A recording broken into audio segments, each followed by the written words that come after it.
Hi, this is Lakshit Jain. And I am Dr. Nikita Agrawal. Welcome to Rockcast by TEDx Whips. From crime-gripping dramas to mythological epics, our guest today has brought unforgettable characters on big screen and small screen. With a career spanning blockbuster films, TV series and whatnot, we have our amazing, talented guest, Mr. Rajesh Bhati with us today. Hello sir, how are you? How was your day today? बहुत बहुत मस्त एकदम sir. आप बताइए. बड़ा अच्छा लगा मुझे इधर आकर. अच्छा लगा. Thank you. Thank you sir. So sir, from preparing to diverse roles from Race 3 to Hanuman महाबली हनुमान, कैसा रहा आपका उसमें एक्सपीरियंस? देखो, महाबली हनुमान एक टीवी सीरियल है. हाँ जी. तो जब हमने जाके स्टार्ट किया तो स्टार्ट में कुछ अपना ऐसा तो था नहीं कि भाई कोई गॉड फादर है उधर या कुछ हमारे हेल्प के लिए. तो हमने किया कि छोटा छोटा करके पहले टीवी किया. टीवी के बाद से करते रहे 2-4 साल टीवी करके, क्योंकि मुंबई में रहना बहुत ज़्यादा इम्पोर्टेंट है. नहीं तो बहुत लोग जाते हैं और चले आते हैं. हम वहाँ पर रहे, टीवी भी करते रहे. तो टीवी का एक्सपीरियंस ही हमें आगे लेके गया. तो उसके बाद में हम रेस 3 पर पहुँचे. ओके. तो सर पहले आपकी बैक स्टोरी बात है कि आपने स्टार्ट कैसे किया, आपकी स्कूलिंग कैसी थी, फिर आपकी कॉलेज लाइफ कैसी थी, वो अपने फ्रेंड्स के साथ घूमना फिरना, और फिर आप कैसे इस तरफ आपने अपनी जर्नी शुरू हुई? स्कूलिंग देखो होता क्या कि हम जो बिलोंग करते हैं ना, जो हमारा बैकग्राउंड है वो है गांव वाला. हाँ जी. और गांव में स्कूल तो प्राइवेट होते नहीं थे. हाँ जी. उस टाइम पे तो सरकारी स्कूल से मैंने पढ़ाई की है. तो बड़ी जद्दोजहद में हमारा बचपन बीता है. और जद्दोजहद में पढ़ाई करते रहे भाई. पहले गांव के पास में ही प्राइमरी स्कूल होते थे 5th क्लास तक. उसके बाद गांव से थोड़ा दूर, यानी कि 5 किलोमीटर 2 किलोमीटर दूर ऐसे इंटर कॉलेज होते थे. इंटर कॉलेज के बाद में फिर डिग्री कॉलेज होते थे. अच्छा. तो वहाँ 5th क्लास तक गांव में ही प्राइमरी स्कूल में किया. फिर इंटर कॉलेज पास के गांव से किया. फिर उसके बाद में डिग्री कॉलेज मीरभोज वो गया. तो वो भी बड़ा वो रहा भाई पढ़ाई के मामले में, क्योंकि अब तो बहुत सारे प्राइवेट स्कूल्स हो गए हैं. बड़ी बड़ी मतलब वो हैं. हाँ जी. पढ़ाई को लेकर स्कूलिंग बहुत अच्छी है बच्चों की. तो उस वक्त पे था नहीं ऐसा कुछ भी. तो वो इस तरह से रहा है. ओके. फिर आप का कैसे इस चीज़ में एंट्री हुई? आप एक्टिंग में कैसे आए? एक्टिंग में क्या था कि भाई बचपन में तो कभी ऐसा ध्यान भी नहीं था कि भाई एक्टिंग में जाना है या कुछ इस तरह से. क्योंकि कॉलेज टाइम में भी ऐसा नहीं था कि भाई कहीं पे पार्टिसिपेट किया. हुआ क्या कि मैं अपने आप को बड़ा लक्की मानता हूँ इस मामले, क्योंकि मुझे आना था. बहुत से लोग भाई सपना होता है कि मुझे जाना है, लेकिन मेरा ये बनते गया और मुझे आना था इसी लाइन में, क्योंकि बनी मेरे लिए थी. हुआ क्या कि 2007-8 की मैं बात बताता हूँ. यार दोस्त थे, कॉलेज वगैरह सब हो गया था. उसके बाद में क्या था कि भाई अपने जीवनचर्या चलाने के लिए अपने आप को भाई घर वाले भी बोलते हैं बेटा बड़ा हो गया है कुछ कर. हमने क्या किया कि भाई ग्रेटर नोएडा बस रहा था उस वक्त पे भाई 2007-8 में. नोएडा के बाद में ग्रेटर नोएडा. तो उसमें ये बड़ी बड़ी बिल्डिंगें बन रही थी. तो हमने वहाँ पे छोटा मोटा काम शुरू किया भाई. बिल्डिंगों का जो मटेरियल सप्लाई वगैरह का जो काम होता है, रोडी बदरपुर वगैरह का, इसका काम शुरू किया. वहाँ से करते करते थोड़ा जिम के तरफ थोड़ा सा अट्रैक्ट हुए. हुआ क्या कि 2009 में एक मेरे मित्र थे अभी राम किशोर जी और धर्मेंद्र भड़ाना जी अभी हैं. तो इन्होंने क्या कि इनका कोई किसी को पता चला वाया कि भाई एक मॉडलिंग शो हो रहा है. अच्छा. Mister and miss Delhi. ठीक है. तो उसके लिए मैंने सोचा यार कौन लेगा, हमारी लैंग्वेज भी बड़ी ख़राब है, गुजर वाली प्रॉपर लैंग्वेज. तो हमारी जो लैंग्वेज है वो अभी भी एक्सेंट आ रहा होगा थोड़ा बहुत, वो आएगा. लेकिन उसमें क्या कि वो डिक्शन जो है ना वो बहुत ज़्यादा क्लियर होना ज़रूरी है. फिर उसके बाद में जिस पे हमने फिर बाद में वर्क किया. अभी आते हैं कि भाई वो कैसे गए. तो वो फैशन शोज का एक फॉर्म भरा, उसमें मैंने पार्टिसिपेट किया. तो उसमें मुझे मिस्टर एंड मिस दिल्ली में बेस्ट फिजिक, सेकंड रनर और बेस्ट वॉक 3 अवार्ड मिले. अच्छा. उसके बाद से ये चलते रहे. फैशन शोज हो गया, मैं करता रहा सारे इंटरनेशनल शोज, चाहे कोई भी है बड़े बड़े शोज में, पंजाब फैशन वीक हो, बेंगलोर फैशन वीक हो, मैं सभी वो करता रहा. उसके बाद में भाई जाना इस लाइन में थे. तो भाई जाए कैसे. हमारे यहाँ क्या है कि शादी को शादी बोलते हैं. हाँ जी. हाँ जी. लैंग्वेज वही लैंग्वेज मतलब खुदा को भी खुदाई बोल रहे हैं. तो वो बड़ी लैंग्वेज प्रॉब्लम थी यार, ये कैसे सुधारा जाए. भाई उसके लिए तो बहुत मेहनत करनी पड़ेगी. फिर मैंने proper IFTI Indian film and television institute, FTI Pune के जो HOD थे कवलजीत पेंटल जी, उन्हीं के अंडर में मैंने ट्रेनिंग ली, जो NSD में टीचर थे और FTI पुणे में जो टीचर थे. 2 साल मैंने उनके अंदर ट्रेनिंग ली. फिर थिएटर्स वगैरह मैं करता रहा. उसके बाद में थिएटर वगैरह सीख के प्रॉपर तरीके से फिर मैं मुंबई शिफ्ट हो गया। तो उसके बाद में छोटा मोटा करते रहे, कोई 1 मिनट का किसी फिल्म में, ऐसा नहीं है। मैंने पहली फिल्म मैंने फटा पोस्टर निकला हीरो की थी, उसमें मेरा 1 से 1.5 मिनट का रोल था। अच्छा। हाँ, एक फिल्म आई थी शराफत गई तेल लेना, उसमें भी मेरा छोटा सा रोल था। तो ऐसे बहुत सारा वो था जो करते रहे वो, बट बड़ी मेहनत रही है उसमें। राइट। तो ये रहा जी। कुछ इस इंडस्ट्री में जब आपने काम करना शुरू किया, कोई टर्निंग पॉइंट था जहां आपको लगा कि हाँ ये एक इम्पॉर्टेंट पॉइंट रहा मेरी जर्नी में? हाँ भाई, सीरियल कर रहे थे तो एक बार क्या हुआ, ये हमारे कास्टिंग डायरेक्टर हैं मुंबई में, बड़े बड़े कास्टिंग डायरेक्टर, तो एक मुझे छोटे से करैक्टर के लिए बुलाया था MS धोनी में। MS धोनी में नहीं हो पाया बाई चांस। उन्होंने ही मुझे दोबारा नाम शबाना की कास्टिंग चल रही थी, तो नाम शबाना की कास्टिंग के लिए मुझे बुलाया एक छोटे से करैक्टर के लिए कि भाई ये है। तो नीरज पांडे जी संभाल रहे थे सारा। नीरज पांडे जी ने देखा कि भाई हाँ, उन्होंने फिर एक करैक्टर था मिखाइल, जिसके ऊपर सारी स्क्रिप्ट लिखी हुई है, एक तरफ से मेन नेगेटिव लीड हो गया वो। तो उसने बोला कि सर ये करेंगे, उसमें अब बिफोर प्लास्टिक सर्जरी मैंने किया है पूरा, और आफ्टर प्लास्टिक सर्जरी साउथ से हैं, बड़ा नाम है उनका, तो पृथ्वीराज सुब्रमण्यम करके कुछ नाम है उनका प्रॉपर तरीके से। तो उन्होंने फिर वो किया मेरे बाद में। तो ये टर्निंग पॉइंट ये था कि एक टीवी से आदमी टीवी करते करते एक फिल्म में जाए, और जो लोगों तक पहुंचा तो लोगों ने सराहा कि भाई बड़ा अच्छा काम किया। मुझे बहुत खुशी मिली उस वक्त पे कि यार आप तो फिल्म कर रहे हैं। तो आपने सर जब आपके पेरेंट्स को पता लगा, आपकी फैमिली में सबको पता लगा, तो कैसा रिएक्शन था सबका? क्योंकि आपका बैकग्राउंड ऐसा है कि वहाँ पे जनरली लोग इस फील्ड में तो जाते ही नहीं होंगे फॉर श्योर। तो वहाँ पे यार वो फैमिली के लिए पता क्या था कि उनको उम्मीद ही नहीं थी कि ऐसा हो भी सकता है। सच में, क्योंकि कहीं भी है भाई, कोई भी है, गांव में क्या है कि अच्छा चाहने वाले भी, लेकिन जब मैं इस लाइन में था, तो जब मैं निकलता था ना घर से बाहर आया, गांव के गली मोहल्ले में घूमा, तो लोग बात कहते अबे वो जा रहा हीरो। होता है, कहीं भी होता है। तो वो उनके लिए वो चाहे वो किसी भी अच्छाई में बोल रहे हो, बुराई में बोल रहे हैं, मुझे तो ये पता नहीं, लेकिन मुझे यहाँ पे लगता था यार कुछ इस तरह से है कि शायद टॉन्ट हो सकता है। लेकिन तब वो आया तो लोगों ने खुद आगे से कॉल किया मुझे कि यार हीरो बन गया तू, मन की तुम ही तो बोलते थे, अब वो आ गया हीरो। तो तुम्हारे मुंह पर सरस्वती जी बैठी होती थी उस वक्त, तो मैं हीरो हूँ और हीरो बनकर ही रहूंगा, और मैं करता भी रहा हूँ, और आज भी जद्दोजहद चल रही है। ऐसा नहीं है, बड़े बड़े काम आने वाले हैं और बड़े बड़े काम कर भी चुका हूँ। तो सर जैसे आपने इतने बड़े बड़े लोगों के साथ काम किया, अनिल कपूर जी हैं, अक्षय कुमार जी थे नाम शबाना में, नवाजुद्दीन सिद्दीकी जी हैं, तो इनके साथ काम करने का एक्सपीरियंस कैसा रहा आपका? इनके साथ में देखो जी, जिन लोगों को हम देखकर बड़े हुए हैं, और कभी उम्मीद भी नहीं थी कि इनके से कभी मुलाकात होगी, सोचा ही नहीं था, क्योंकि वो 2007-8 से एकदम से सडनली ऐसी जर्नी बनी, वो बनते बनते वहाँ तक पहुँचे। तो जिन लोगों को देखकर हम बड़े हुए हैं और जो हमारे आइडल रहे हैं, कभी उम्मीद नहीं थी अगर वो सामने आ जाए, तो वो एकदम बड़ा वो रहा कि यार, जब मैं अनिल जी के पहली बार उन्होंने घर पे बुलाया कि भाई ये स्त्री वाला सीन या कर रहे हैं, तो मैं जब गया तो पहले मैं उनको देखता रहा, और देखा मैंने कि चलो यार, देखे मन की पता नहीं कैसे होंगे, लेकिन वो बड़े हम्बल रहे हैं, बड़ी हेल्प की है, ऐसा नहीं, वो बड़े हेल्पफुल रहते हैं भाई। सामने उन्होंने सिखाया कि भाई ये है, इस तरह से कुछ ऊंचा नीचा भी होता तो समझाते थे, नहीं बेटा इस तरह से नहीं है, इस तरह, तो हेल्प किया उन्होंने भी। कोई सर ऐसा आपका बहुत अनएक्सपेक्टेड मोमेंट लाइफ में जो आपने कभी एक्सपेक्ट भी नहीं किया होगा और एकदम से सामने आ गया?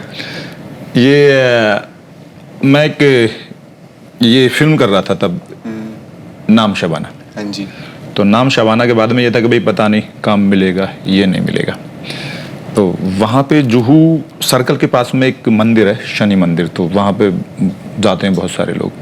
तो मैं शनि मंदिर गया होता, तो वहाँ एक मित्र थे मेरे, उसी वक्त पे मित्र बने थे, ज्ञानेश मोगा। तो मैं गया एंट्री की, तो उन्होंने ऐसे देखा यार तुझे कहीं देखा, तब तक नाम शबाना ही नहीं थी। उन्होंने मुझे बोला कि चल आज तुझे एक फिल्म दिलाता हूँ। मैंने क्या बात कर रहा है, मन की भगवान जी ने पहले ही सुन ली। मैं आया और ये रियल में मेरे लिए बहुत ज्यादा मन कि यार कैसे दिला देंगे। चल मैं गया अनिल शर्मा जी के ऑफिस, उन्होंने बोला कि चल ठीक है आप जीनियस कर रहे हो। तो वो एकदम ऐसे सडनली मूवमेंट था कि जिसकी कभी ऐसा नहीं थी कि मैं गया भगवान जी के दर्शन के लिए और वो इस तरह से मिला। तो वो सडनली मूवमेंट ऐसे कई बार आते हैं। तो सर जैसे इतना स्ट्रगल रहा, आप इंडस्ट्री के बाहर से हैं, ठीक है, हम इतना सुनते हैं नेपोटिज्म है, तो कैसी रही आपकी जर्नी? कभी आपको ऐसा लगा कि ये गलत हो रहा है मेरे साथ, या कोई ऐसा एक्सपीरियंस आप शेयर करना चाहेंगे इंडस्ट्री में?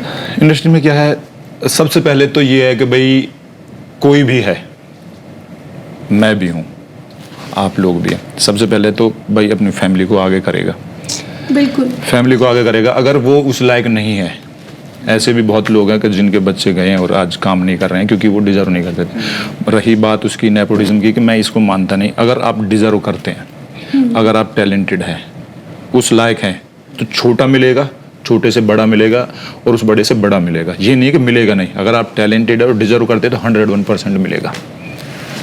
बाकी रही नेपोटिज्म की, तो कोई भी, मैं ये नहीं बोलूँगा कि भाई है, काम तो बाहर के लोग भी कर रहे हैं, अदर साइड के भी जाकर। बस ये है कि अपने आप को आगे हर इंसान रखेगा। मेरा भी हो सकता है मैं अपने बच्चों को आगे रखूँ, आप अपने बच्चों को रखें। ये मेरी प्रॉपर्टी है कि मेरे बच्चे यूज़ करें, चाहेंगे ये। लेकिन वो भी ऐसा नहीं है कि वो कामयाब भी है, अगर डिजर्व नहीं करते तो वो भी घर बैठे, वो भी घर बैठे। हाँ जी। सो कभी जैसे जब आपने इतने सारे रोल्स किए, तो आपके रोल्स भी रहे हैं, आपको लगा कि जितना स्क्रिप्ट आपको दिखाया वैसे ही काम रहा सारा, या उसमें कोई चेंजेस हुए? चेंजिंग होते हैं, चेंजेस होते हैं, चेंजिंग होते हैं।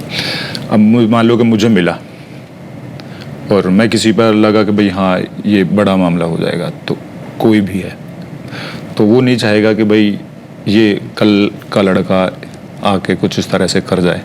बहुत सामना करना पड़ता है, बहुत सारी कठिनाई होती है, आपके रोल तक काट दिए जाते हैं। अगर आपने कुछ किया और वो अच्छा लगा, हो सकता है कि वो जब तक आप थिएटर पर ना देख ले या आप स्क्रीन पर ना देख ले जाके, तो तब तक कंफर्म मत समझे कि आपने काम किया है। कट जाते हैं, सीन तक कट जाते हैं और पता भी नहीं होता, पता भी नहीं होता। मैं जाके देखता हूँ कि सीन ही गायब है। ऐसे होता है, बहुत बार होता है। अच्छा, तो सर आपका फेवरेट का जो आपने किया हो, बहुत पसंद हो? बहुत पसंद क्या है कि यार ऐसे तो देखो, कोई भी करते हैं हम, कोई भी करेक्टर करते हैं किसी भी तरह का है, तो वो सभी इतना इंपॉर्टेंट होते हैं, तो उसमें कहा नहीं जा सकता, क्योंकि मेरे सारे अच्छे हैं। मैंने, मुझे लगा ही नहीं कि मैंने कभी अपना कुछ बुरा किया हो। सारे अच्छे हैं और जो आगे करूंगा वो भी अच्छे ही करूंगा। मुझे नहीं लगा कि मैंने कभी कोई ऐसा बुरा काम किया। अच्छा, मूवीज के अलावा जैसे जो माइथोलॉजिकल कैरेक्टर्स आपने प्ले किए हैं, हनुमान जी में आपने काम किया, ऐसे बहुत सारे नागिन में किया है। बहुत अभी नागिन 6 में तक्षक मैं नहीं किया था। राइट, सो उसमें क्या डिफरेंस रहा सीरियल्स में और मूवीज में काम करने में? यार ये बहुत अंतर हो जाता है। मैं एक छोटा सा आपको बात बताऊंगा। आप कोई सीरियल बताइए मुझे जो आपने देखा, और करेक्टर बताइए कि वो आपका फेवरेट रहा है। कोई ऐसा सीरियल जो फेवरेट करेक्टर हो? नहीं, मैं कह रहा हूँ कोई सीरियल का नाम बताओ। चलो, ये रिश्ता है क्या? ये रिश्ता है क्या कहलाता है? तारक मेहता। देखा तारक मेहता तो एवरीडे वो चल रहा है, 1-2 सीरियल छोड़ के। बाकी ये रिश्ता क्या कहलाता है, उसमें कितने करेक्टर है, वो टेलीकास्ट हो गया ना दोस्त, वो चला गया। लेकिन अगर आपने एक फिल्म देखी है ना, कभी आपने मदर इंडिया देखी होगी ना बचपन में भी, तो मदर इंडिया आपको याद रहेगी। हो सकता है कि तीसरे दिन आपको टीवी पर चलते मिल जाए, या कहीं ना कहीं आपको सिनेमा है, फिल्म है, वो अमर कर देती है 100 साल के लिए भी। हो सकता है कि बहुत टाइम के लिए टीवी पर आप आए, एक बार देखा किसी ने, और वो हो सकता है कि जैसे आपने देखा मुझे टीवी पर, 6 महीने बाद आप भूल गए क्योंकि वो आकर चला गया, दोबारा आना नहीं। अगर आपने फिल्म कर ली, आपने थिएटर पर जाके देखी ना, तो हो सकता है आपको तीसरे दिन घर पर वो करेक्टर देखने को मिल जाए। तो आप दिखते रहोगे कहीं ना कहीं, चाहे 20 दिन में, चाहे महीने में। तो बहुत अंतर है टीवी में और फिल्म में। तो उसकी प्रोसेस में भी फर्क है? प्रोसेस में भी बहुत फर्क है, तभी तो लोग बड़े पर्दे को छोड़कर छोटे पर नहीं आते। बहुत ज्यादा फर्क है। एक वर्ल्ड वाइज का मामला हो गया। अब तो खैर जब से ये OTT वगैरह आया है, भाई उस पर डाल देते हैं, OTT पर, नेटफ्लिक्स हो गया, इन पर डाल गया, तो वो दिखता है। लेकिन फिर भी लोग इतना देखना पसंद नहीं करते, छोटी स्क्रीन पर देखते हैं। कुछ फिल्म ही होती है। कुछ ऐसा फर्क आपको फील हुआ OTT पे जब से OTT नया रिलीज हुआ है, और जब से फिल्म इंडस्ट्री में कोई इफेक्ट आया हो? बहुत हुआ क्या कि अब लोगों को काम पहले जैसे ज़्यादा स्ट्रगल था, तो थोड़ा कम हुआ है।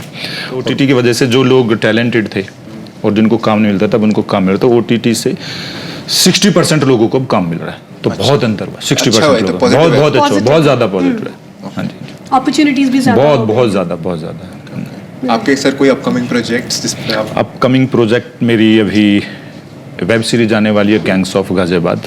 अच्छा, हाँ, और मिडनाइट हीरो। एक फिल्म आने वाली है, पेशेंस।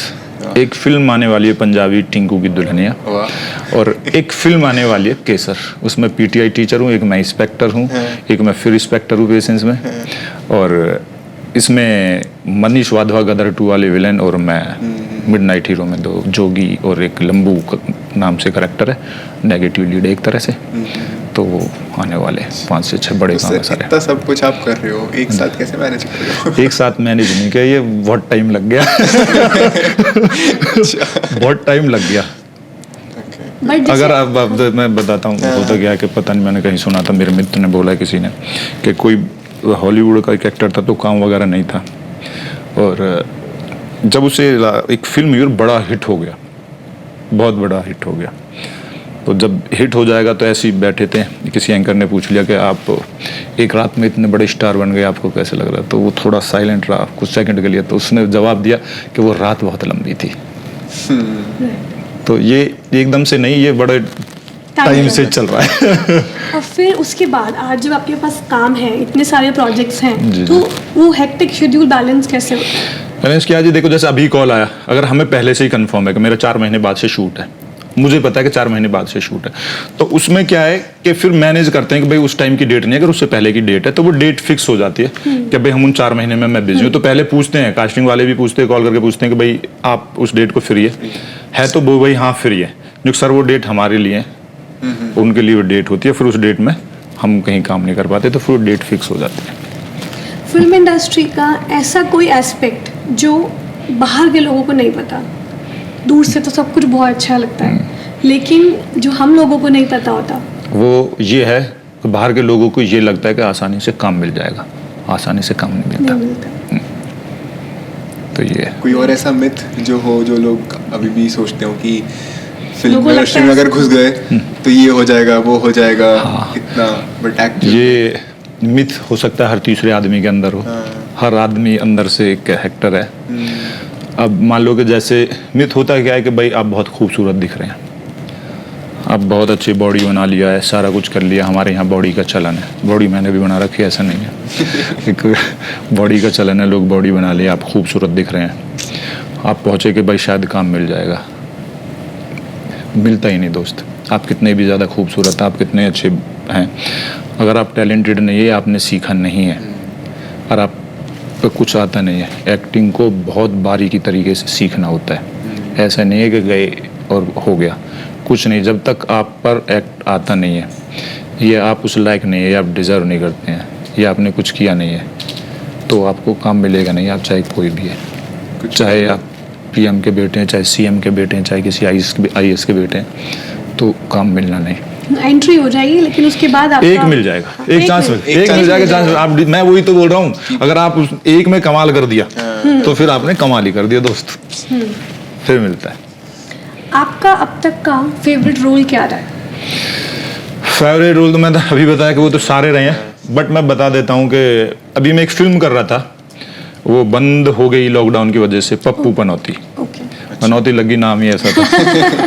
तो लॉकडाउन में मैं एक फिल्म कर रहा था, तो उसमें मैं लीड था, साथ में अच्छी स्टार कास्ट थी, तो वो जो मेरा करेक्टर था ना, वो पसंद? पीपी, करेक्टर का नाम था पीपी, पप्पू पुष्करिया, और वो एक ऐसा कॉमेडी था जो मैं रियल लाइफ में, हो सकता है मैं चेहरे में जैसे कॉमेडियन ना लगूं, तो लगे कि भाई हाँ एक ऐसा बंदा बैठा है, मैं रियल लाइफ में बहुत ज़्यादा कॉमेडियन हूँ और मेरे घर पे कॉमेडी सर्कस होता है, तो वो मेरे करेक्टर के हिसाब से मुझ पे बड़ा फिट करेक्टर था, तो वो रुक गया, मुझे बड़ा दुख रहा, और वो मेरा फेवरेट करेक्टर था मेरे लिए।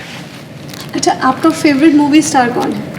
फेवरेट मूवी स्टार बहुत सारे बुरे मान जाएंगे, मेरे सारे ही अच्छे कुछ ऐसे दोस्त भी हैं। किसके साथ आपका रहा हो इंटरेक्शन काफी टाइम तक और बहुत मजा आया काम करने का? ऐसे तो रहे हैं कि जब बचपन में देखते थे तो अमरीश पुरी साहब अब इस दुनिया में वो लीजेंड रहे हैं, और हो सकता है कि उनको जैसा कोई कर भी ना पाए, तो वो ऐसे फेवरेट रहे। वैसे तो अभी इरफान साहब हैं, वो भी इस दुनिया में नहीं रहे हैं, नवाज भाई हैं, मतलब अच्छे हैं आज भी जो है। अब ऐसे लेके बोलूँगा तो मेरे कुछ पर्सनल दोस्त भी हैं वो।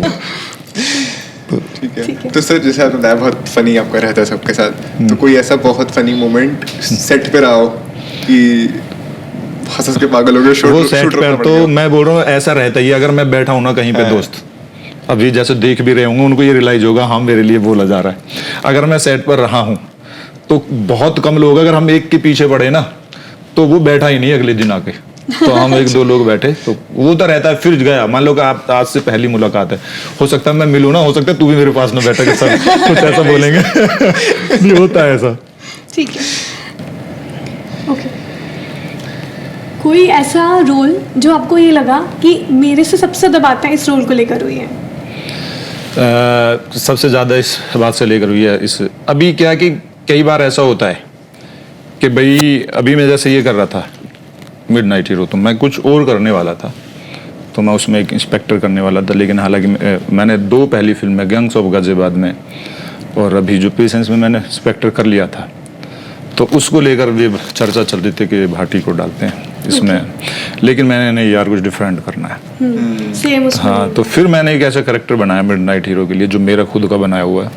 आप देखोगे लगेगा कि जो मैं बैठा हूँ वो नहीं लगेगा, आपको करेक्टर लगेगा कि हाँ डिफरेंट है, फुल्ली डिफरेंट मिलेगा। बहुत जल्दी देखने को दिखा तो मैं अभी दूंगा, लेकिन वो अभी मैं दिखा नहीं सकता आपको मेरा लुक है। सर, तो आपको ऐसा कोई डिफरेंस फील होता है कि जैसे आप जब अपने गांव वगैरह में थे, वहाँ पे इंटरनेट वगैरह तो कुछ नहीं होगा, सब उस पॉइंट पे कोर्स, तो हाँ जी। उस टाइम पे और सक्सेस को लोग कुछ और मानते थे, आज शायद सक्सेस को कुछ लोग और मानते हैं, तो आपका क्या टेक है इस पर? देखो, मानना क्यों नहीं, बस ये एक गांव के लिए, ये मैं कह रहा हूँ गांव के लिए नहीं, सभी के लिए उदाहरण है, सभी के लिए उदाहरण है। अगर आप कामयाब नहीं होते हैं, हाँ जी, ये काम नहीं मिलता है, तो आप कई हजार लोगों का रास्ता बंद कर देते हो। जो लोग सोचते हैं कि भाई देखो, उदाहरण दिया जाता है, कभी देख वो गया था, वो आज घर है, तो हजार लोगों के रास्ते, अगर आप कामयाब हो जाते हैं या कोई काम कर लेते हैं तो हजार लोगों के रास्ते खुलते हैं। वो बोलते हैं अरे यार देख वो नहीं गया, चला गया, मैं जरूर जाऊंगा, देख वो कामयाब हो गया उधर। तो ये हर जगह होता है दोस्त। तो आप मतलब एक तरफ तो भाई वो बोल रहा है काम नहीं मिला, कि देख मत जाना, एक तरफ काम मिल गया, तो वो इस तरह से होता है। राइट। तो आपका क्या मोटिवेशन है जो आपको हमेशा लगता है कि नहीं मुझे और काम करना है, मुझे और काम, कोई कांस्टेंट मोटिवेशन चाहिए होता है ना? नहीं होता है, खुद को पॉजिटिव रखो। मैं बहुत ज़्यादा पॉजिटिव रहता हूँ और मैं कभी नेगेटिव सोचता भी नहीं। जो सोचोगे वो होता है। दिमाग दुनिया का सबसे पावरफुल है ये, अगर जो इसमें घुसा लिया 101% होता है दोस्त। मैं बोल रहा हूँ कि अगर मैं नेगेटिव रहा, मैं सोचने लगा नहीं मिलेगा नहीं मिलेगा नहीं होगा, तो होगा ही नहीं। अगर सोच लिया तो कैसे हो जाएगा? अगर आपने बोला होगा होगा होगा, 101% होगा दोस्त। सबसे ज्यादा पावरफुल है और ऐसा रियल में होता भी है। तो मतलब वही वो पैशन ही है जो ड्राइव करता है। खुद मैं कह रहा हूँ सेल्फ को इतना कॉन्फिडेंस में लेकर रखना पड़ता है, बहुत ज्यादा जरूरी है। अगर आप नेगेटिव हो जाओगे तो कैसे कामयाब रहोगे? पॉजिटिव रखना बहुत ज्यादा इंपॉर्टेंट है, चाहे किसी भी फील्ड में, चाहे कुछ भी। मैं कह रहा हूँ आप घर से भी जा रहे हो ना, आपको एक सफर तय करना है, मान लो 5 किलोमीटर जाना है, और आप सोच रहे हो 5 किलोमीटर कैसे चलेगा, तो कभी हो ही नहीं पाएगा। कैसे जाओगे आप? जब तक एक कदम नहीं रखोगे ना, भाई ये रहा 5 किलोमीटर, कदम तो बढ़ाओ यार तुम। एक कदम कम हो गया ना, ये मत सोचो कि अभी 5 किलोमीटर, आप एक कदम कम कर दिया आपने, 2 चले 2 कदम हो गए, आपने 3 कदम चले 3 कदम कम हो गए, तो उसको मत देखो कभी पीछे भाग दो, बढ़ते रहो, वो बिल्कुल पार हो जाएगा। ये इंडस्ट्री ऐसी है जहाँ आज भी ना पेरेंट्स अपने बच्चों को भेजने से पहले सोचते हैं कि बहुत टाइम लगता है, बहुत स्ट्रगल है, एक रेगुलर स्ट्रीम ऑफ इनकम नहीं आएगा, तो बच्चों के दिमाग में भी कहीं ना कहीं कंफ्यूजन होता है और पेरेंट्स को भी डर लगता है। तो ऐसे पेरेंट्स को लेके जिनको ये लगता है कि पता नहीं अगर सक्सेसफुल हुए तो बहुत अच्छा है, नहीं हुए तो बिल्कुल ही नहीं हो पाएगा, तो लोग ज़्यादातर एक सेफ जॉब की तरफ जाना पसंद करते हैं। तो ऐसे में आपका क्या व्यू रहेगा उस चीज़ को लेके? मेरा जो कहना है ये मेरे उन पेरेंट्स के लिए, देखो कामयाबी किसी भी फील्ड में ऐसा नहीं है कि वो बच्चे को इंजीनियरिंग करा रहे हो सकता है कोई इंजीनियर बने, हो सकता है उसमें भी फेल हो जाए, डॉक्टर बना रहे हो सके फेल हो जाए। फेल तो किसी में भी हो सकता है, किसी में भी। भाई जिसको फेल होना है तो कहीं भी फेल होगा। अगर आप अच्छे पढ़ रहे हैं कामयाब होंगे किसी भी फील्ड में। मैं ये कहना चाहूँगा उन पेरेंट्स के लिए कि बच्चे को एक चांस ज़रूर दे। अगर लगे, भाई सबसे पहले उसे सिखाए, पहले उससे ये पूछो कि भाई तुझे आता है ये नहीं आता है। सब मैंने अभी कुछ देर पहले आपको बताया, अगर आप टैलेंटेड हैं और डिजर्व करते हैं और आप मेहनती है और आपके पास में एक्सक्यूज नहीं है और काम करने की इच्छा है, तो बच्चा ज़रूर कामयाब हो जाता है। एक सर मेरे को इसी बात पे गौर गोपाल दास सर का एक शेर है, हाँ जी हाँ जी, वो याद आया। बिल्कुल। तो वो कहते हैं कि जिंदगी है जनाब तकलीफ तो होगी ही, जिंदगी है जनाब तकलीफ तो होगी ही, मरने के बाद तो जलने का भी एहसास नहीं होता है। बिल्कुल नहीं, बहुत बहुत बढ़िया भाई। ये जिंदगी है ना, अभी उसमें था एक अक्षय पाजी की एक फिल्म थी, कौन सी थी वो, उसमें बोलता है ना कि मौत तो नाम से बदनाम है, तकलीफ तो जिंदगी ज्यादा देती है। तो ये तो भाई अगर जीवन है ना दोस्त, मैं कहूँ अगर जीवन है तो तकलीफ भी है।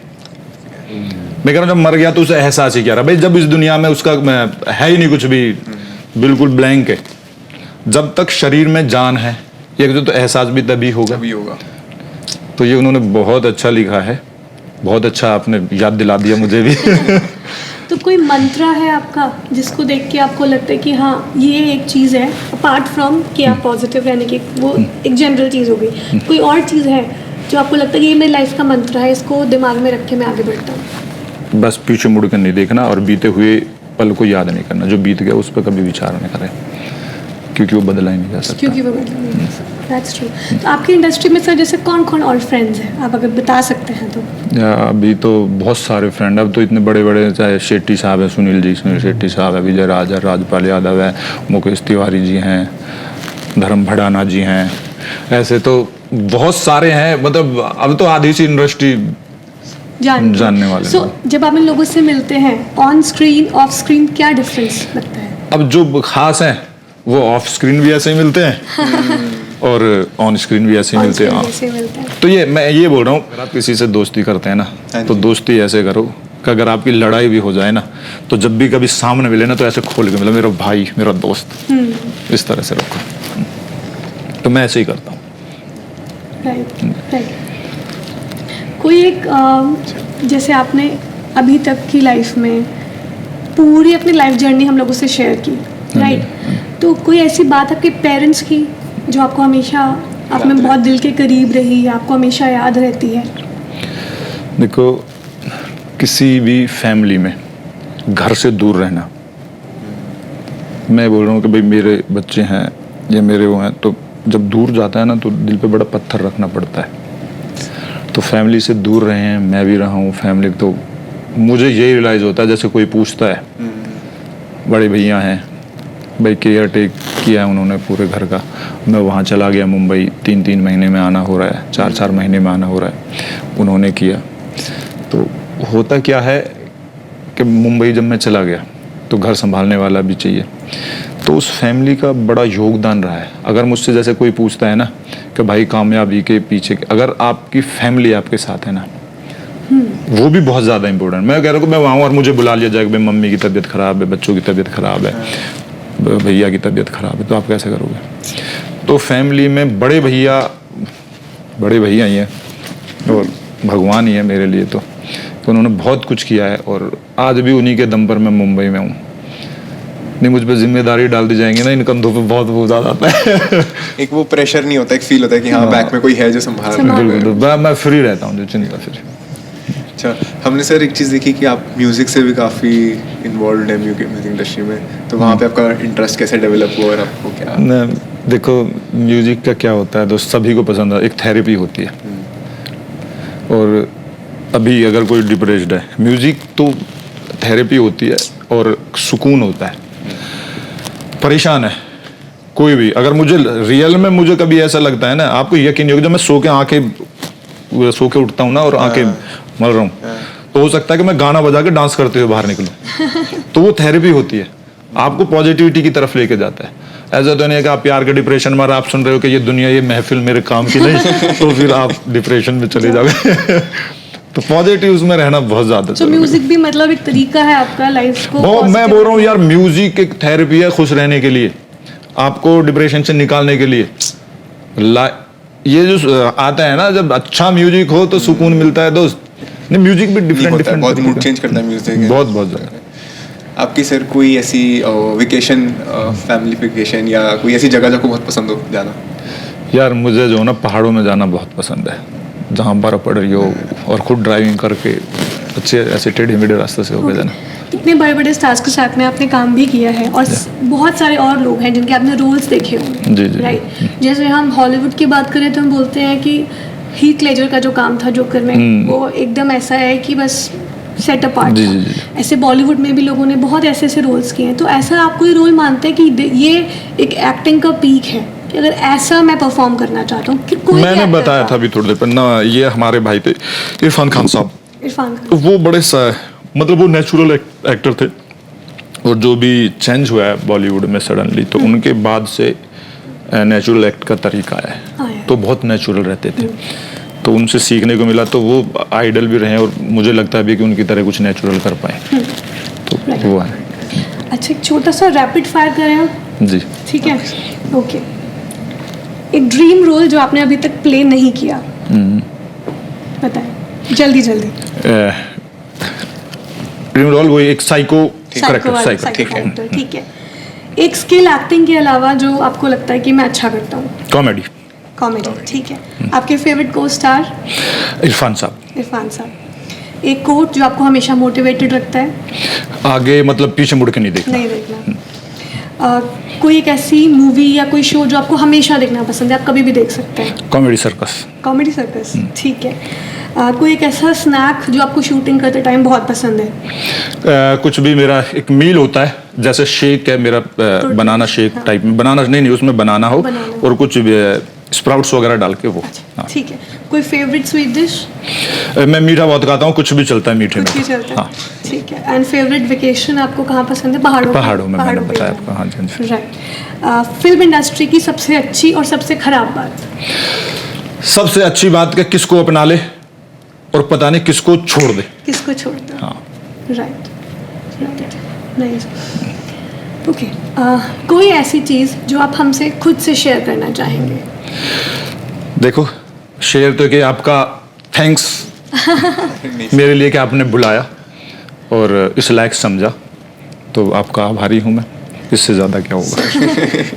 अच्छा सर, अगर आपको एक टेड टॉक देनी होती 1 मिनट की, तो हमारी ऑडियंस के लिए एक टेड टॉक 1 मिनट में आप बताइए, उनको इंस्पायर करने के लिए कि उनको कुछ बताना होता है। हाँ दोस्तों, मैं कह रहा हूँ पढ़ाई बहुत ज़्यादा इम्पोर्टेंट है, और अगर जीवन में कामयाब होना है सबसे ज़्यादा इम्पोर्टेंट है एजुकेशन। आपको पढ़ना बहुत ज़्यादा इम्पोर्टेंट, बगैर पढ़े कुछ भी नहीं है।